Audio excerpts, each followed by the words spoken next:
ओम श्री विष्णवे नमः। जिस नारी में लोक लज्जा होती है, अपने से बड़ों का सम्मान करती है, बड़े बुजुर्गों के सामने घूंघट में रहती है, ऐसी महिलाओं का तो देवता भी सम्मान करते हैं। उन्हें ये देवता प्रणाम करते हैं।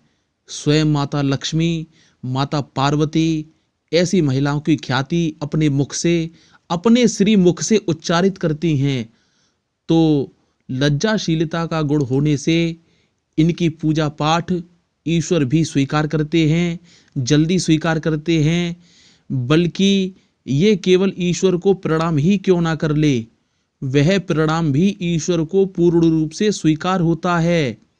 ये महिलाएं अपने परिवार की सुख संपन्नता के लिए जो ईश्वर से प्रार्थना या विनती करती हैं, इनकी प्रार्थना ईश्वर तक अति शीघ्र पहुंचती है, जिसके फलस्वरूप ऐसी लज्जावान महिलाओं के प्रार्थना करने से इनके घर में सुख संपन्नता भी आती है।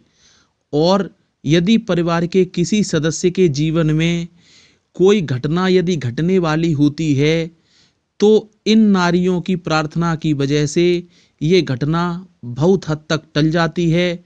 घटना घटती तो अवश्य है, क्योंकि ये विधि का विधान है, लेकिन उसमें भारी मात्रा में गिरावट आ जाती है।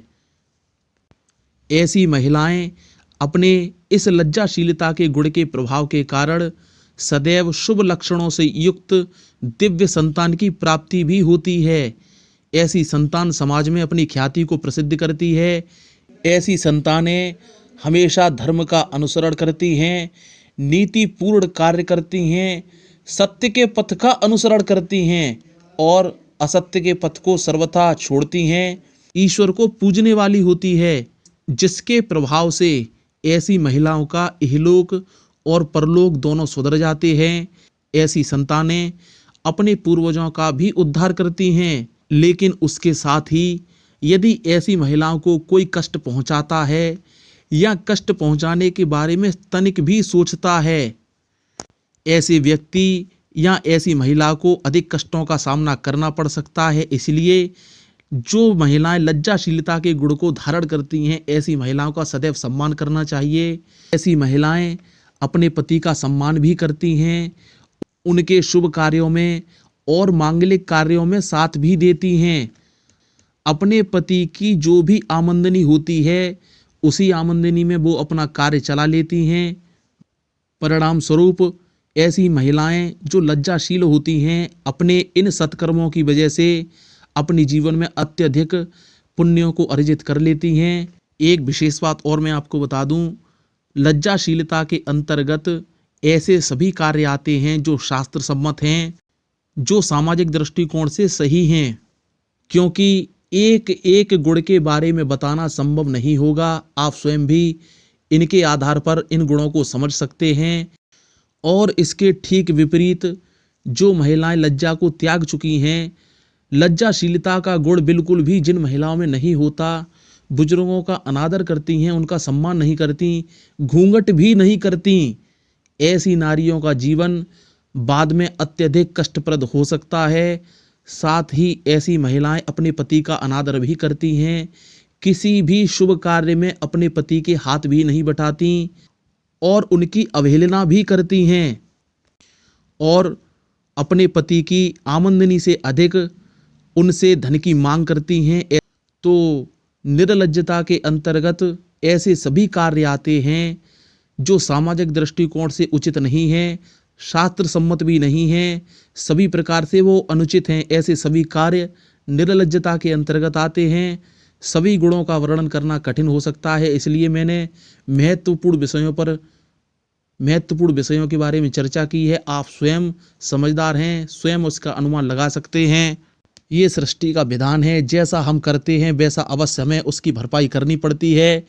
जिन गुणों को हम धारण करते हैं, उन गुणों का नकारात्मक और सकारात्मक प्रभाव हमारे ऊपर और हमारे आने वाली संतति के ऊपर अवश्य पड़ता है, जिसके परिणाम स्वरूप हमारे कर्म बनते हैं।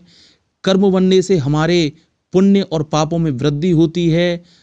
पाप पुण्यों के प्रभाव से हमारा इहलोक और परलोक सुधरता है या बिगड़ता है, ये हमारे खुद के कर्मों के ऊपर निर्भर करता है। इसलिए जो शास्त्रों में जिन गुणों का वर्णन किया गया है उन गुणों को हमेशा धारण करना चाहिए।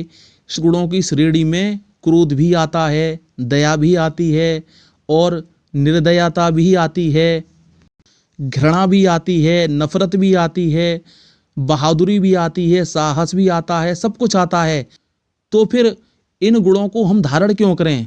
घृणा वाले गुणों को हम धारण क्यों करें? नफरत वाले गुणों को हम धारण क्यों करें? और क्रोध वाले गुण को हम धारण क्यों करें? मेरे कहने का मतलब है हर एक गुण की हमको जरूरत पड़ती है, लेकिन उसकी यथाशक्ति आवश्यकता के अनुसार हमें उस गुण को अमल में लाना चाहिए। अब मान के चलो जहाँ हमें क्रोध दिखाना है उस स्थान पर उस क्रोध रूपी गुण का हमें प्रयोग करना है, और जिस स्थान पर हमें बहादुरी दिखानी है उस बहादुरी के गुण का प्रयोग करना चाहिए। जिस जगह हमें घृणा रूपी गुण की आवश्यकता हो उस स्थान पर हमें घृणा रूप के गुण का प्रयोग करना चाहिए। लेकिन हम लोग ऐसा नहीं करते।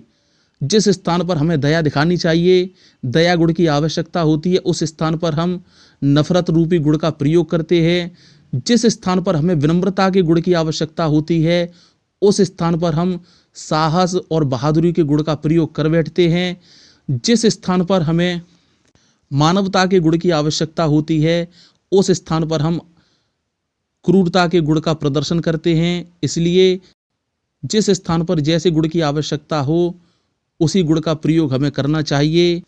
तो आप सब लोग समझदार हैं, सब कुछ समझ गए होंगे कि किस प्रकार से हमें किस स्थान पर कैसी परिस्थिति में किस गुण का प्रयोग करना चाहिए, उसी का प्रयोग करें। जिस स्थिति में जिस गुण का प्रयोग नहीं करना है उस गुण का त्याज्य करें।